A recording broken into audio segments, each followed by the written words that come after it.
Hey family, it's your girl, Boss B, and welcome to the AskABee show, the place where your letters come to life. Every day people write in with real questions about life, love, and everything in between. And together we find hope, healing, and a whole lot of honesty. Because here on AskABee, we don't just talk about problems, we talk about possibilities.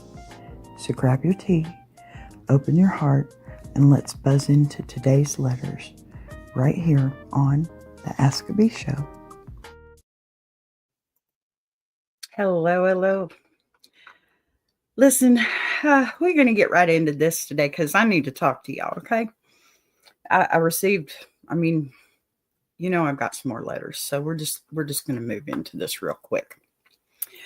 So I guess I'm going to start with a statement for the most part. Support is, it's one of those things people underestimate until the moment that they need it and find out they don't actually have it.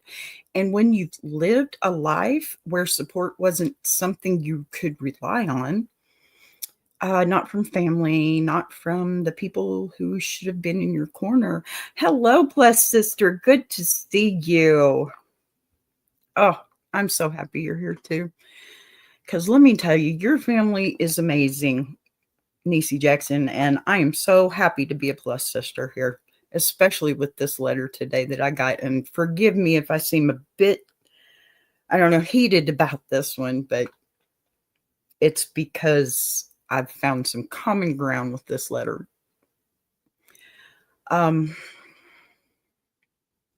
Okay, so you develop this strength that everybody celebrates when it benefits them, but completely forgets to acknowledge when it's crushing you. And that becomes the story of your life. People cheering for you, people cheering for your resilience while ignoring the pain that forced you to become resilient in the first place. Okay, the thing about being the strong one is that people stop treating you like a person and they start treating you like a resource, like a utility, a tool, a function. Okay. They come to you when they need the one person who always holds things together. You become the safe place for everyone else, but never get a safe place for yourself. Unless you meet a wonderful family like I did.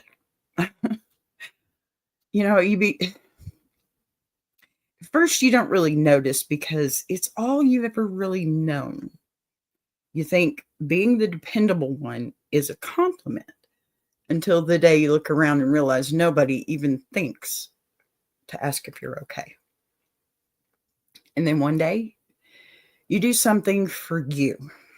You create something. You start one of your dreams that you've put off for so long, and you find passion, okay, that isn't tied to someone else's problems or someone else's efforts. You get to be you instead of somebody else, right? And you take that terrifying step, putting your voice out into the world. You build something from scratch, something that lights you up, something that feels like the first real place of you that wasn't shaped by obligation. Okay. And in that moment, you do what any human being would do. You hope the people you've supported might support you back. You hope the people you carried might help you take on, one little step. And you hope that those people you've fed and loved and guided and protected and comforted might even show up and say, I'm proud of you. But instead, you get silence, you get excuses, and you get the shrug. You get the same people who blow up your phone and they need something suddenly acting like clicking a link. Oh my gosh, watching a video or supporting your dream is a burden too heavy for them to lift. And that kind of disappointment isn't loud. It's not dramatic. It's not the kind of pain you scream about. And you know that's what I'm all about, the silent pain here. It's a very quiet ache like this, and a private ache. Something that drains you in a way you don't even realize until you're sitting alone thinking, why does nobody want to see me win the way I want to see them win?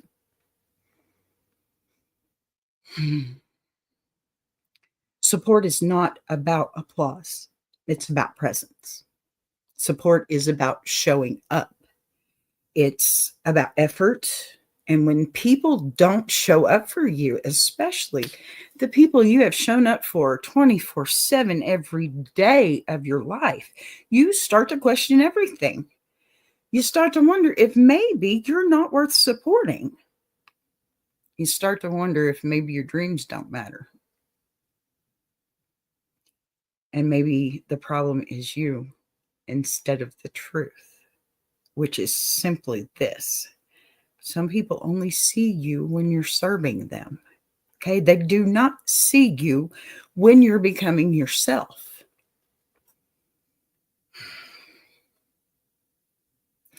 I'm telling you right now, this topic is personal. Okay. It's extremely personal. It lives in my bones because I know what it feels like to carry a household, carry a full family and all the responsibilities that come with it, carry all this emotional weight and everyone else's world on my back while my dreams sit quietly in the corner waiting for me to have something left. I know what it feels like to finally chase those dreams. I'm doing it now. Finally doing something for myself. Finally creating something meaningful. Right here, BBTV. Okay? And realize that the people that should be cheering me on the loudest are nowhere to be found. It's the kind of truth that makes your chest tight in a way you can't explain to anyone who hasn't lived it. And let me tell you, that's where I say again, plus sister, thank you for making me a part of your family. Okay. I sit and I watch Big Jack's family come in, and I mean, all kinds of family come in. And then he brings a guest on that has all kinds of family that comes in. And, you know, that is so amazing and special. And yes, I find myself daily jealous of that. But then I realize Niecy calls me plus sister. Jack's the one that gave me the Boss B name. Miss Sharon, I finally started saying your name the correct way. And just let me tell you this. I love you, lady. I do. I love your entire family. And oh my gosh, if you had any clue how amazing that you all are. Okay. I don't want to give you all the Pinterest version of this. Okay. I want you to know that my heart is full because of your family. I have had on occasion, my family has come in, or rather it was one occasion. And yes, I can tell you, I had to ask for it. The Jackson family, they show up without question. They show up without reserve. And let me tell you, I love being a part of it. So, you know, it's not about inspirational quotes. It's not about surface level cheerleading. It's about the difference between being needed and being valued, which the Jackson family does that for each other and for their extended family like me. So, oh, that's why this one is so dear to me. And I felt like I needed to get to this letter right away. I only received this letter yesterday. And we're not going to get into it right away. I'm still doing trivia. I'm still doing funny letter first. But I really needed to be able to say something about this and to extend my gratitude to the Jackson family yet again, because you are amazing, all of you. And I'm just so grateful. So, this is really about the emotional reality of being everyone's backbone while nobody is your own. And if my voice cracks or I have to pause because this one hits deep, I'm sorry, let me pause. I'm going to get through this. Oh, I'm starting to think I should have went ahead and did the veterans, but I'm going to tell you, if I did a veterans, I would be crying and bawling, and I can't get through that on a show. Please forgive me on that one. I do very much value our veterans in ways you have no idea. So, with all that, before we go into letters, before we hit the funny one that's going to loosen the room up just a little bit, and then, of course, the serious one that's probably going to punch us right back in the truth. We're going to warm up the brain with just a little trivia, because if we're going to wade into emotional water later, we might as well stretch first, right? So, back to my music history. You know, I love that. When you think about music history, you have to understand how wild certain eras truly were. Okay, in the 1960s, they weren't just about peace signs and tie-dye, even though, you know, Boss B loves them. They were about rebellion and experimentation and risk and expression that broke every rule and rewrote the culture. Okay. Now, the Monterey Pop Festival, it wasn't just a concert, it was a turning point, a moment where artists stopped trying to fit into the industry and started exploding out of it. Now, it was chaotic, it was experimental, and it was packed with musicians who were determined to leave a mark that you couldn't erase even if you tried. One particular guitarist that night didn't just perform, he created a moment so shocking and unforgettable that it has lived for 6 decades without fading. And that's where today's trivia question comes in. And the story behind it is crazier than most people know. So here's our question. Which guitarist set his guitar on fire on stage at the Monterey Pop Festival in 1967? Okay, I'll read it one more time. Which guitarist set his guitar on fire on stage at the Monterey Pop Festival in 1967? Now, I will tell you, if you watch my shorts, you should know this one. All righty. I'm going to leave that up for just a second because think about that one. We all love this one. All righty then. Let's see here. Now, we're going to warm up the room a little bit before we break into it emotionally, because even on heavy days, humor is the lifeline that keeps us from drowning. And today's funny letter, well, it goes with the theme, and it's very universal. And if you are any kind of creator, YouTuber, streamer, musician, artist, writer, anything like that, then you already know the biggest struggle of your entire career is not the algorithm. It's not the editing. It's not the content. It's not the posting schedule. It's not even the burnout. The hardest part? Trying to get your own family to watch your shit. And this letter captures that pain perfectly. Alrighty. B, I need help. Pardon me, not the cute kind, the real kind.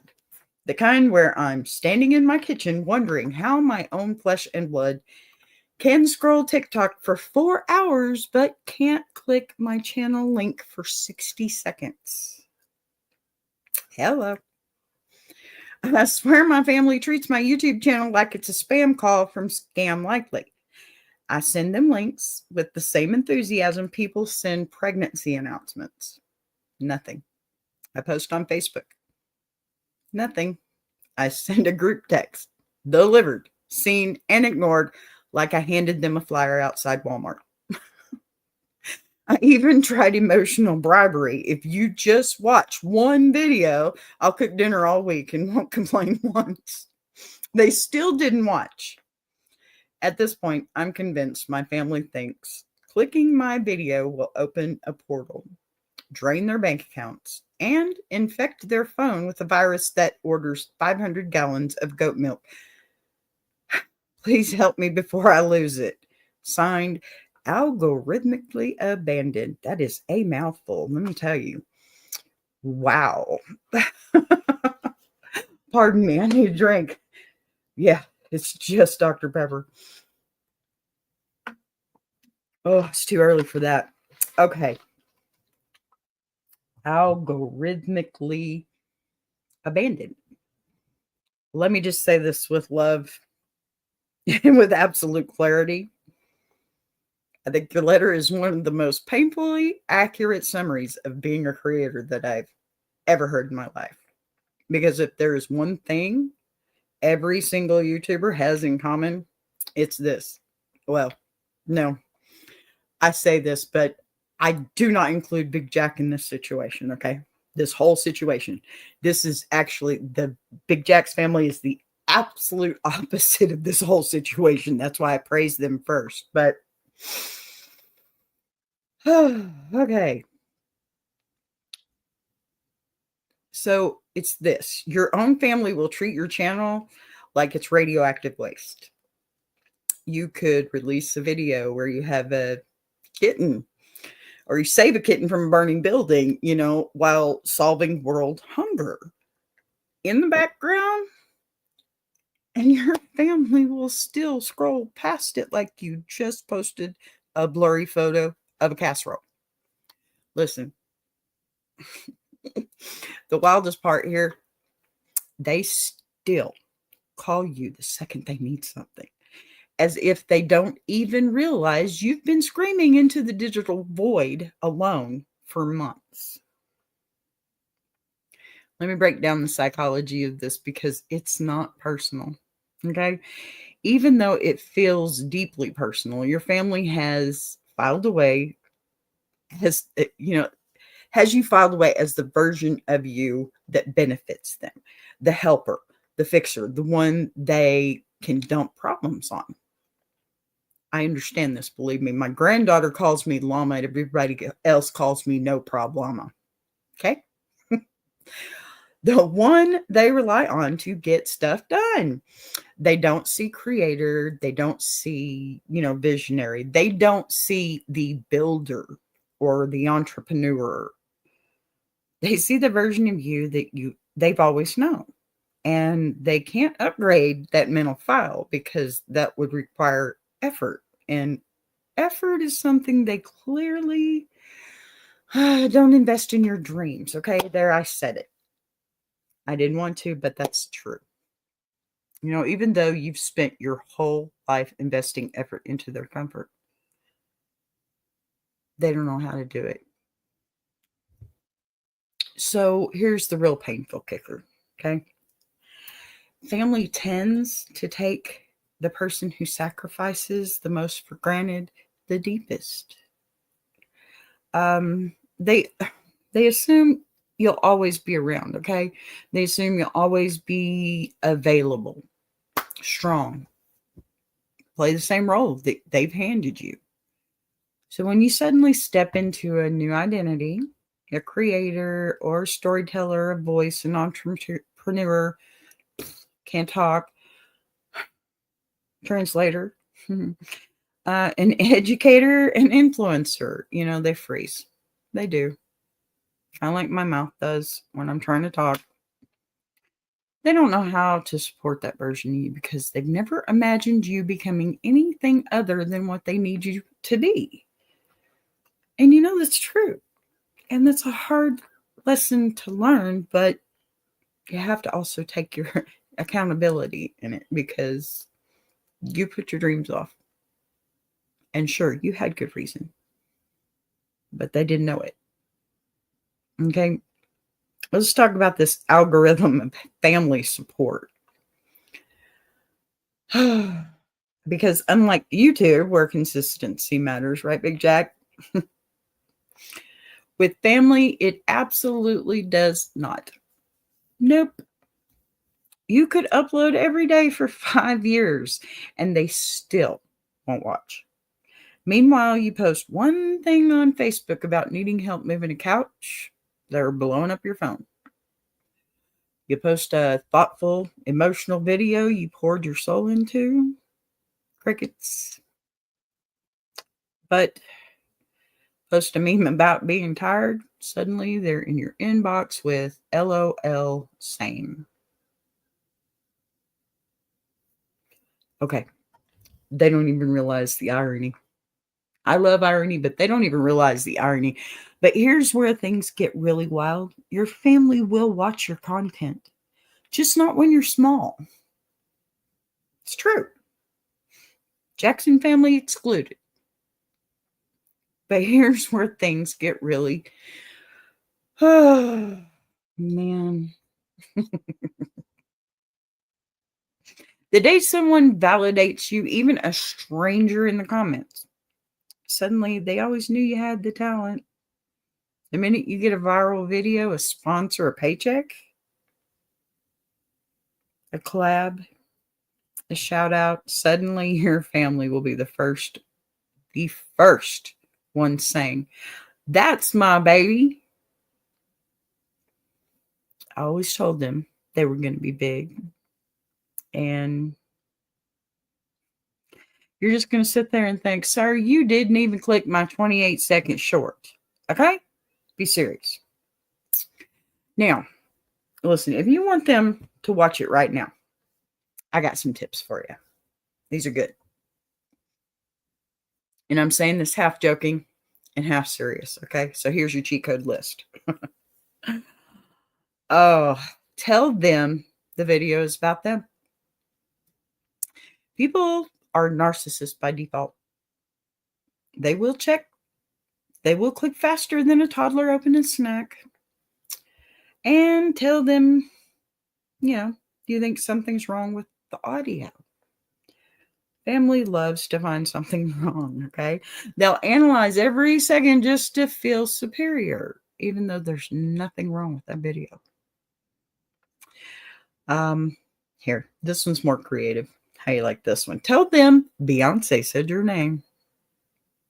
Hey, I used Anthony Hamilton with that one. Yep. Charlene, are you listening? Love Anthony Hamilton. Anyway.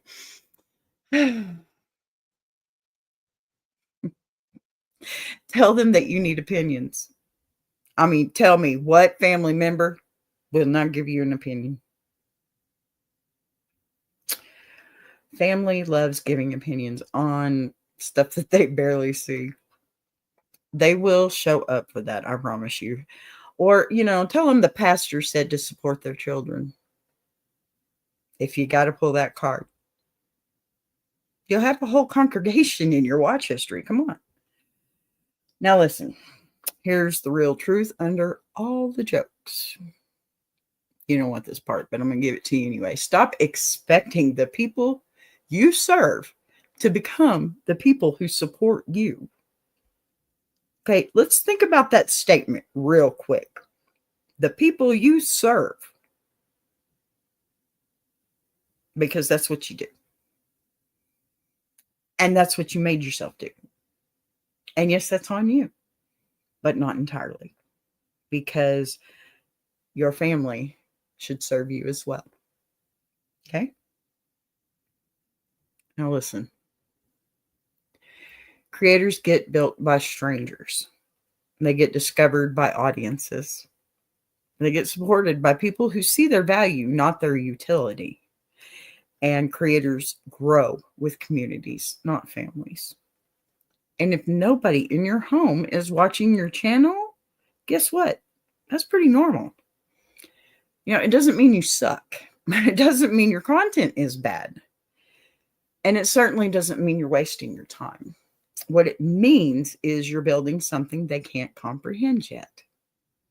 One day, mark my words, those same family members will be bragging about you to people who don't even care, saying things like, "Oh, yeah, I knew they were going somewhere." They get that from my side of the family. Tell me you hadn't heard that before. And you'll be all like, interesting because you couldn't even click play when I was starving for a view. Yeah. But here's the beautiful, powerful part. You don't need them. You don't. The algorithm will find your people, your tribe. It'll find your voice, and it'll send strangers who cheer for you with the energy that your family should have had from the beginning. And those strangers,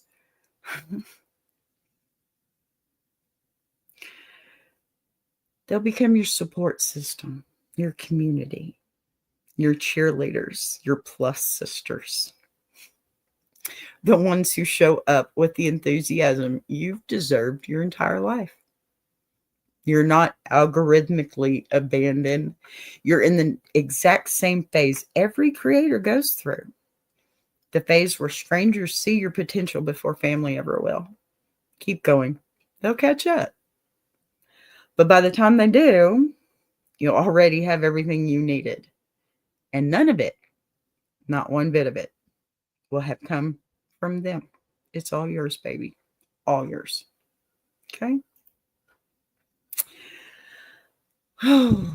See, that's why I'm happy you're here, plus sister, because you certainly made that one work out well for me because yeah, once upon a time, Big Jack and his family was strangers for me.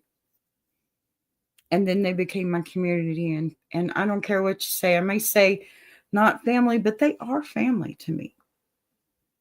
You don't call somebody a plus sister because you just like their videos, okay? Niecy likes me. That's why I'm plus sister. And let me tell you, you're going to find your own Niecy, your own plus sister or brother or community, or you know what? You can extend your family past those that you serve. And here's another little tip. Let me take these off.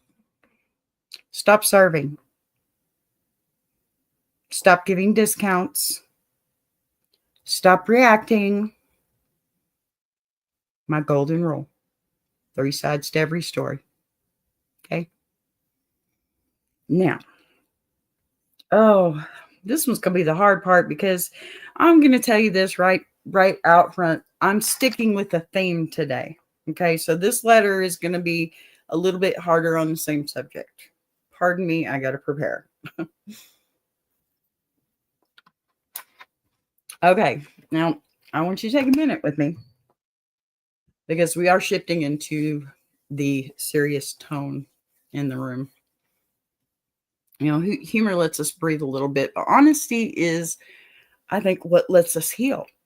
And this next part, it's not light, it isn't cute, and it isn't something you can just gloss over. And this is where the truth gets raw. The words start touching places we don't talk about out loud, and where some of you might feel your chest tighten or your eyes burn a little, because what we're about to walk into is not a topic, it's a lived experience. It's a wound you learn to function with. And it's a space inside yourself where disappointment lives quietly because you've, love you, Niecy. They sacrifice, they hold it all together because if they don't, everything falls apart and everything around them gets so accustomed to stability that they forget it comes from a person, a human being, a soul that gets tired, gets lonely, gets really overlooked and broken. And when that person finally tries to do something for themselves, something creative, something hopeful, something that lights them up, you know, the lack of support hits harder than anyone who's never lived. You know, If they've never lived it, they can't understand it. Okay. And listen, you can pretend that lack of support doesn't bother you. You can even shrug it off. You can say, I don't need anyone. You can bury yourself in work. You can act like it does not matter. But you know, deep down, every single one of us wishes that just one person in our lives, in our immediate lives, would show up for us the way we've shown up for them. We wish someone would ask, how can I help?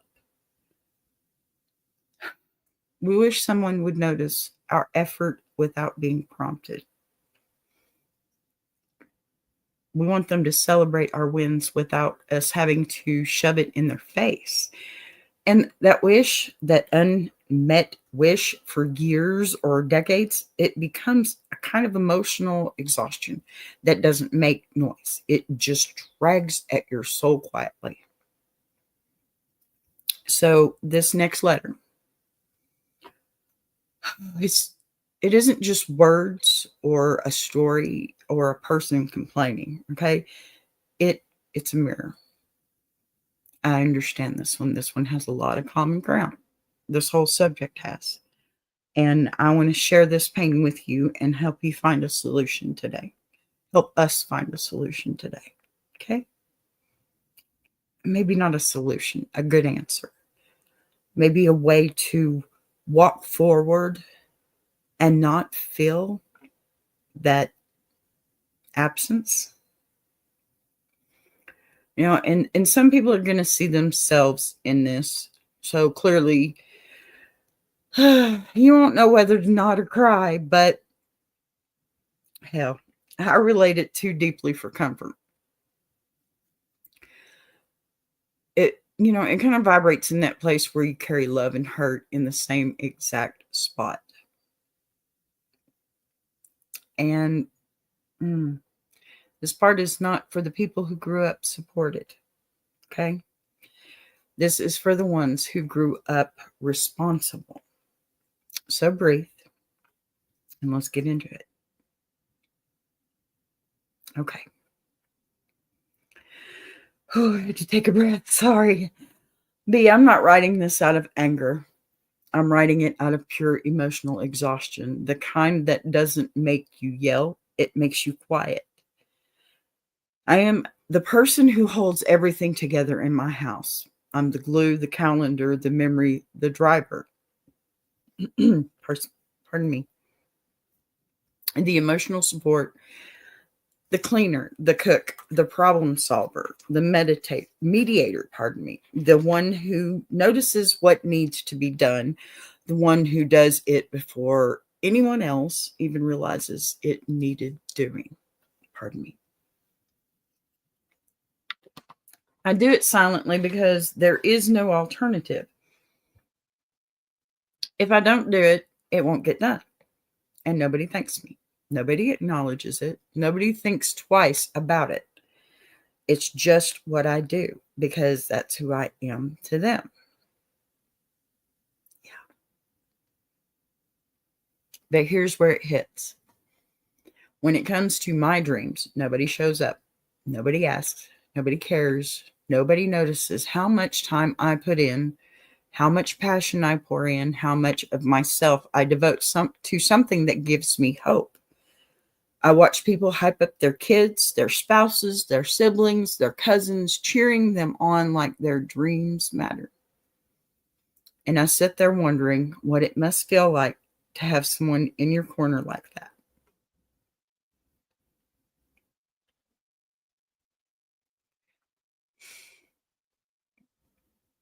To have someone who genuinely wants to see you win.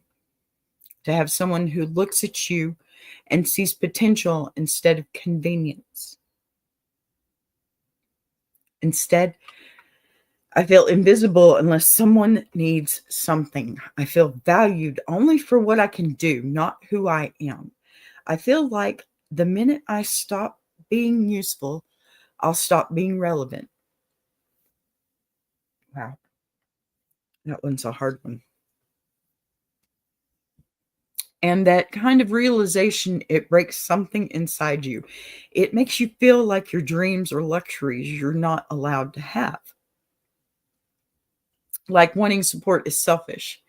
Like asking for encouragement means you're ungrateful. And I know deep down the people around me won't change. I know they won't suddenly decide to show up for me. And I know they won't watch my content, won't listen to my ideas, won't check on my progress, won't celebrate my wins. But I still hope, I still wish, and I still wait, even though I shouldn't. So here's what I need to understand.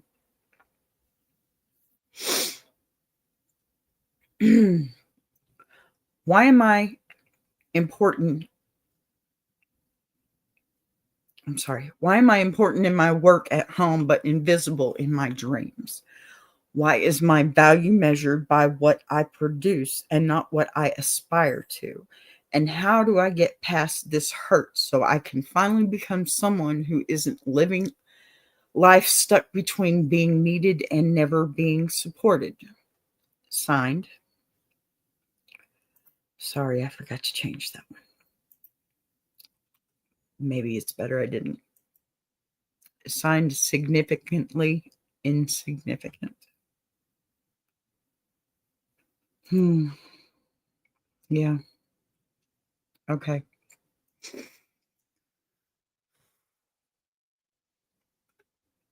Listen, what you're feeling is something that many people will never understand because they never lived it. And the people who have lived it often don't talk about it. When you spend years and decades, being the person who quietly takes care of everything without ever being acknowledged for it, something happens internally. You begin to mistake responsibility for identity. I think that's the biggest one. And over time, that becomes a kind of an emotional conditioning that makes you think you're only worth, when you're serving others. So when you finally find something that belongs to you, a passion or a dream, creative outlet, and the people around you don't show up for it, the rejection hits deeper than the dream itself. It touches every moment in your life when you needed someone and had no one. And, it reopens old wounds in ways that are hard to even describe out loud. The hardest part of this dynamic is that the people around you often don't realize the positive or the position they've placed in you. Okay. They become so accustomed to you being the dependable one, the one who fixes all the problems, that holds everything together. They stop seeing the human being behind the role.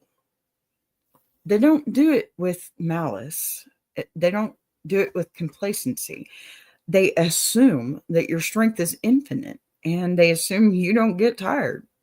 They also assume you don't need emotional support because you've survived so long without it. Before I go any further, I got to tell y'all, my late father-in-law, my husband's stepfather, who was actually, well, I won't get into that. That's another story, but he was an amazing man, and he died at 52. It was terrible. But let me tell you something. Something he said to me, and my in-laws are the best at teaching me things, because the thing that he left with me was, I mean, we all know this one. It's almost a cliche, but what do you get when you assume? You make an ass out of you and me, right? Assume. True. Stop assuming. They need to stop assuming. You also need to stop assuming. Stop assuming that they understand you right now, because you're not giving them what they need to understand. And they may never understand. Okay. And that's okay. Eventually, they're going to try, I hope. And there's that hope. But listen, when you finally do step into something that belongs to you, okay, something that gives you purpose, lights you up in a way nothing else has, you naturally expect the people closest to you to be the ones cheering the loudest.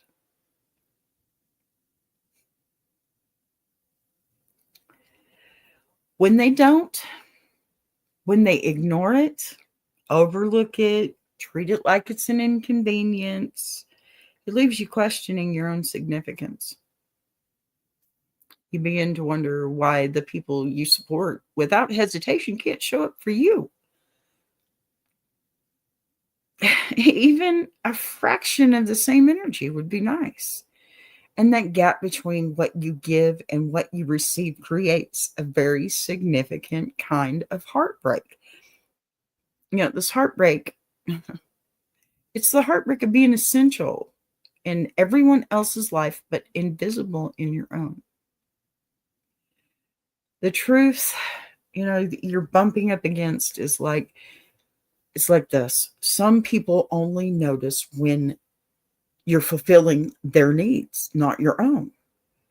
It's not that your dreams are too big or too bold or too ambitious. It's that the environment you grew in didn't teach the people around you how to support someone who steps beyond the limits they set. Sorry, I'm trying to make sense of all this too, because there's a lot of words here. They build comfort around your reliability, not room for your evolution. And as painful as that can be, the pain is not proof that your dreams don't matter, okay? It's proof that you've outgrown the emotional ecosystem you were raised in. That's a good thing.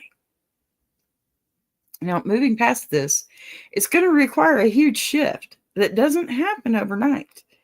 And it starts with recognizing that support doesn't always come from the people we expected. You may have hoped your family would show up. You may have believed they finally see your passion and respond with excitement. But their silence is not a reflection of your value, okay? It's a reflection of their limitations. Some people are emotionally wired only to notice you when you're doing something that benefits them directly. That's partially your fault. We do that. That's how we program. That's how we get programmed. They never learn how to celebrate someone for simply becoming more of themselves. And that is tragic. But it does not mean that you are destined to stay in that cage. You become a better person of yourself when you stop waiting for the validation that you deserve but never receive. Now, you move forward when you realize that support and love and encouragement, it doesn't always originate from the people who share your home or your last name. I'm going to change mine to Jackson. You grow when you allow your dreams to matter, even if they matter to you alone at first. You heal when you stop trying to earn appreciation from those who have proven repeatedly that they are incapable of giving it freely. And you rise when you understand that your worth is not tied to your labor, your usefulness, or even your compliance. Your worth is tied to your existence, your insight, your creativity, your voice, and your drive. Okay? The courage it takes to keep going in a world that has so often overlooked you. Now, you ask how to get past the hurt, and the truth is, you do not get past it by pretending it didn't happen. Okay? You get past it by giving yourself what they never gave you: acknowledgement, permission, grace. Try some encouragement and support for yourself. Pride, you're allowed that. Okay? It's not all a sin. I get it. But you can have some pride in yourself. If you don't, how can you have pride in anyone else? You give yourself the emotional nutrients you've been starved for, okay? You build a new circle, maybe small, maybe scattered across the internet, maybe in Maryland,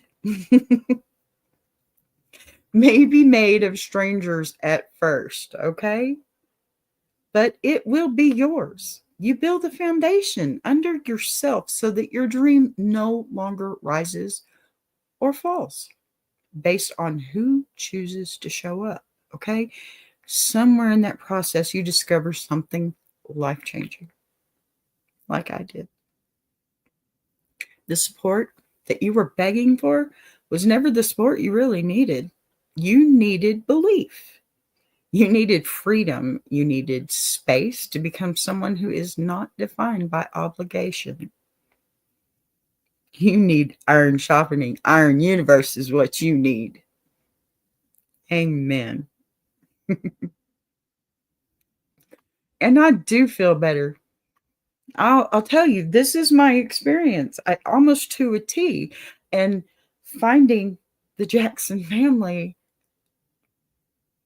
that's why I have an answer today for this letter. Okay? I'm going to say it that way because that's why I have an answer for this letter today. These are the kind of people you should surround yourself with. And do me a favor, hold on tight and do not let go like I intend to do. You know, you are not insignificant and you are certainly not unseen. Okay? I see you. You are worthy. Okay? You are someone who has carried more than most people ever will while receiving less than anyone ever should. And the moment that you choose to stop measuring yourself by what others fail to give you, that is the moment that you finally step into the version of yourself who is free. Jack gave me a safe space so I could find mine. And I found so much more. Ah, poetic. Hi, honey. Another part of my extended family right there. Love you, dear. Okay. So now we are past that one. And guys, let me tell you, as hard as that one was, I'll tell you it'd been a lot harder if there wasn't a Jackson in my chat room right now. Simply because you are the perfect example of extended family that were once strangers but now have taken up space in my heart. The Jacksons and you too, poetic. You know I love you, honey. Seriously. But we're going to go on. My goodness, that one lasted really good. Wow.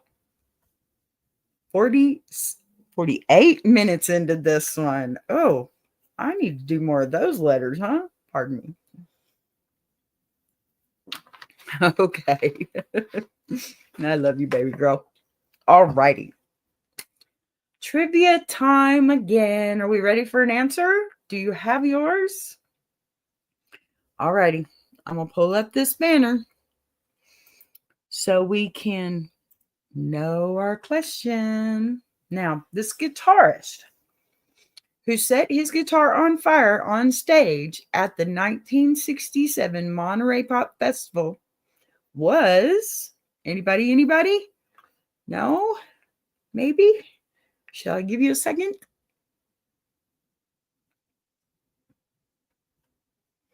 I need the Jeopardy theme here. I do. I like that little face. It's like,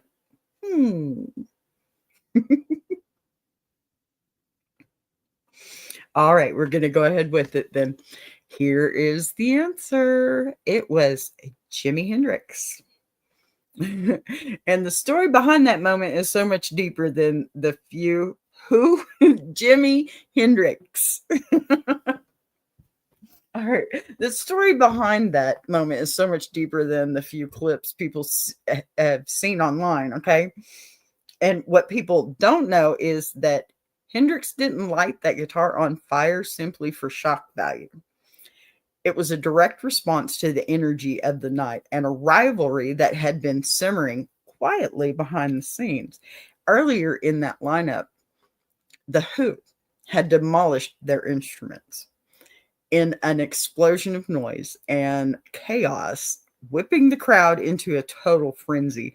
So Hendrix, naturally, who was still breaking into the American market at the time, felt the pressure of having to follow such a wild act. And to him, music wasn't just about playing, it was about creating a moment that people would remember for the rest of their lives, right? So Hendrix didn't come to the stage just to perform. He came to claim his space in music history. And here's the part almost nobody knows. The lighter fluid stunt was improvised and nearly didn't happen at all. His team scrambled backstage to find enough fluid to make it work. And the man handling the guitar swap almost gave him the wrong instrument, the one Hendrix actually wanted to keep, okay? When Hendrix finally knelt over the guitar and poured the fluid, he wasn't just committing an act of destruction. He was performing something almost ritualistic, okay? He later described it as sacrificing something I loved, turning the guitar into a symbolic offering to the music gods, the crowd, and the moment. The flames, they shot up higher than expected, okay?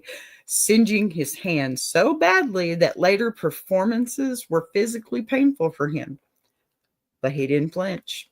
He stayed in the performance as if the fire itself was part of the music, creating one of the most unforgettable images in rock and roll history.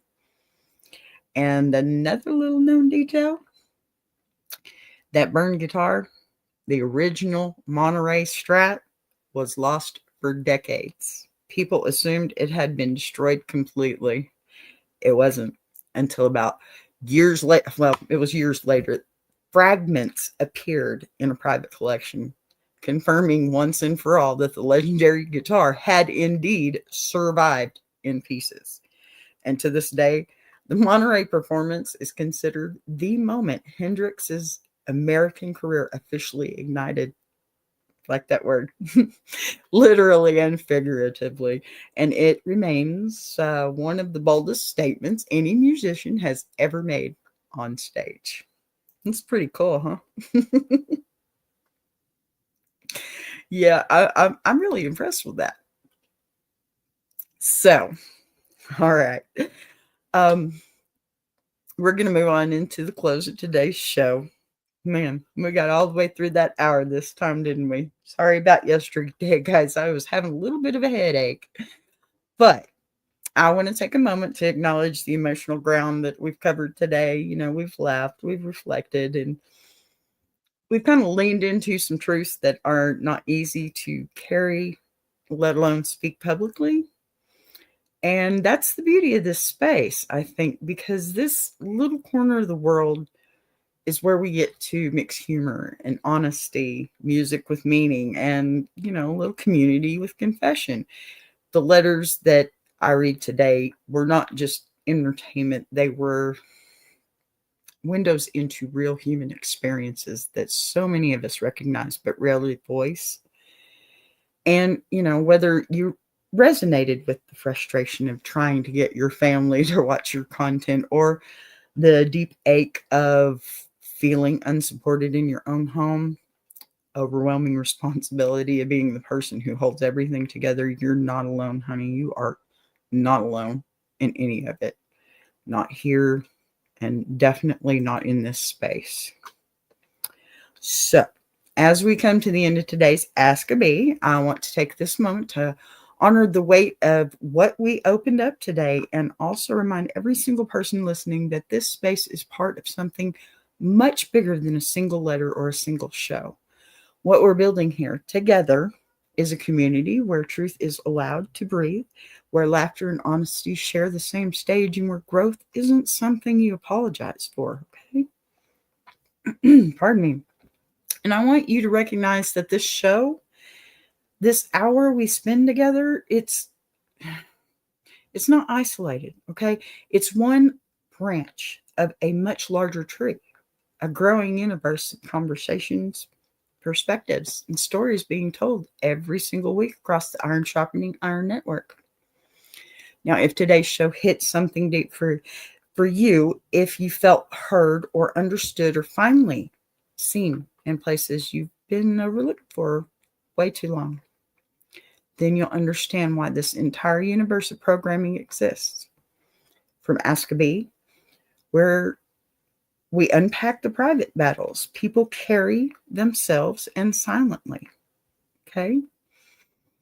Um, we do that in the Ladies' Diary, where women come together to speak openly about resilience, identity, healing, and empowerment, to the Coach's Corner with Mama Lions, where wisdom meets some live experience, and where strength isn't just taught but demonstrated, to the Gentleman's Journal, where men come forward to explore their own growth, accountability, and purpose in a world that often gives them no emotional space.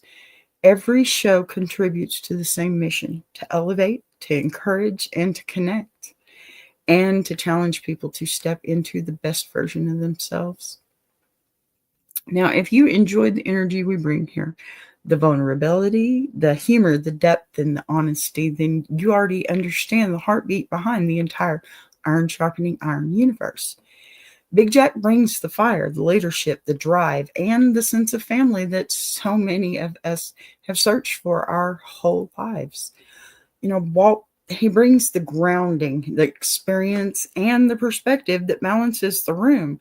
Mama Lions brings strength wrapped in grace. The panelists bring truth wrapped in laughter. And all of it together creates something you won't find anywhere else: a network where real conversations happen in real time with real people who genuinely want to see each other grow. So when you support this show, you're supporting all of that. When you show up here, you're showing up for an entire ecosystem built on encouragement instead of competition, and on honesty instead of surface level fluff. Community instead of clicks. You're supporting a vision, a place where people who never felt supported finally get to feel it. Every Sunday, every Wednesday, every daily segment, every show and spinoff, every voice. And you're helping us build something that we can pass on, something bigger than the moment, something that lives on long after live streams end. But let me bring this back to you, okay? Because that's what today was really about. Whether you feel supported at home or not, whether your dreams are being recognized by the people in your personal life or left to sit quietly on the sidelines, know this, please. This community sees you. This space acknowledges you. This universe of shows: Iron Sharpening Iron, AskABee, Ladies' Diary, Coach's Corner, The Gentleman's Journal, We Be Jamming, every single spinoff we create, all of it is here so you don't have to walk through your growth alone. And if the people in your household haven't learned how to show up for you yet, let this be the place where you receive that support. You've earned it 100 times over. Your journey matters. Your voice matters. Your creativity and effort and healing and dreams, they all matter here. And long after this episode ends, long after today's weight settles into wisdom, I want you to remember that you do not rise alone. You rise with community. You rise with a family you choose. Okay? You rise with a network built for you, not against you. And every time you tune in, every time you show up, every single time you participate, you help us sharpen each other, strengthen each other, and remind each other that we are all becoming something more than what we were given. This has been AskABee, and today, more than anything, I want you to know this: you were heard, you were understood, And you are supported by an entire universe that is growing with you, step by step, show by show. Y'all have a good day. And remember, we love you. Bye-bye.